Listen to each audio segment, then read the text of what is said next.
Aujourd'hui, on vit dans un monde qui nous rend mou. T'as une appli pour chaque problème, des excuses toutes prêtes pour pas bouger et des distractions à la seconde. Résultat, les gens deviennent fragiles, perdus, incapables d'encaisser quoi que ce soit. Construire un mental solide, c'est plus difficile qu'avant, mais c'est exactement ce qui va te mettre au-dessus de 90% des gens. Dans cette vidéo, je vais te partager 3 points, 3 vérités. Si tu les comprends, tu verras plus jamais ta vie de la même façon. Point numéro 1. Comprendre pourquoi t'es fragilisé sans même t'en rendre compte. Avant de parler de discipline ou de mindset, faut être honnête. Le système dans lequel on vit nous pousse à fuir l'effort. On te surprotège, on t'apprend à éviter ce qui pique un peu. On glorifie la facilité et on diabolise l'inconfort. Résultat, une génération qui s'effondre au moindre petit effort. Dès qu'il y a un obstacle, dès que c'est pas parfait. La réalité, elle est brutale. La vie est dure. Et c'est justement parce qu'elle est dure que tu as besoin d'un mental en béton. Tant que tu cherches le confort, tu renforces ta fragilité. Si tu veux devenir plus fort,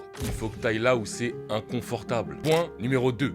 Construire les fondations d'un vrai mental. Maintenant qu'on a mis les choses au clair, parlons solution. Tu veux arrêter d'être fragile? Voilà les 4 fondations que tu dois installer dans ta vie. Et c'est non négociable. Première fondation, la discipline. Faire ce que tu as dit que tu ferais même quand t'as pas envie. La motivation, c'est sympa, mais c'est la discipline qui te fait avancer quand il n'y a plus d'essence. Deuxième fondation, la maîtrise émotionnelle. T'es pas censé exploser dès qu'un truc va de travers. Observe, respire, choisis ta réponse. Tu veux un mental solide? Apprends à rester stable quand tout part en vrille. Troisième fondation, le challenge volontaire. Faut arrêter de fuir l'inconfort. Mets-toi dans des situations qui te tirent vers le haut. Bouge-toi, lève-toi plus tôt. Chaque effort que tu fais quand personne te regarde, c'est une brique mentale que tu vas poser. Quatrième fondation, la solitude choisie. Si t'as besoin qu'on t'applaudisse à chaque pas, t'iras nulle part. Tu dois apprendre à avancer dans le silence, à tenir le cap, même quand t'as aucun retour. Le respect de soi, c'est plus important que la validation des autres. Le monde,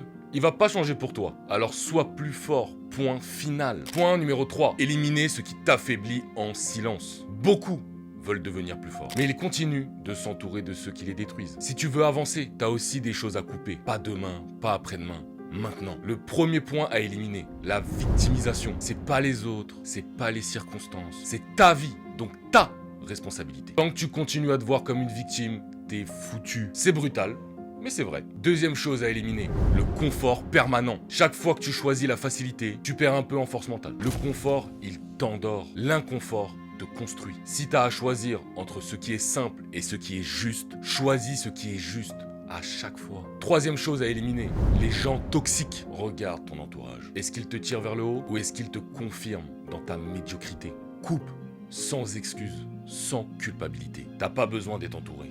T'as besoin d'être aligné. Tu veux grandir? Nettoie ce qui t'affaiblit, même si ça fait mal. Le monde actuel, il va pas t'aider à devenir plus fort. Il veut que tu consommes, que tu restes tranquille, que tu doutes de toi. À toi de décider. Soit tu subis, soit tu te renforces. Et ça commence maintenant, pas demain. Si cette vidéo t'a motivé ou t'a fait réfléchir, n'hésite pas à t'abonner, ça fait toujours plaisir. Active la cloche et surtout, n'hésite pas à la partager à quelqu'un qui a besoin d'entendre ou qui se reconnaît dans ce que je dis. Et n'hésitez pas à me dire en commentaire c'est quoi vos plus gros combats mentaux en ce moment. Je me ferai un plaisir de lire tout ça et d'y répondre. Salut et à la prochaine la team.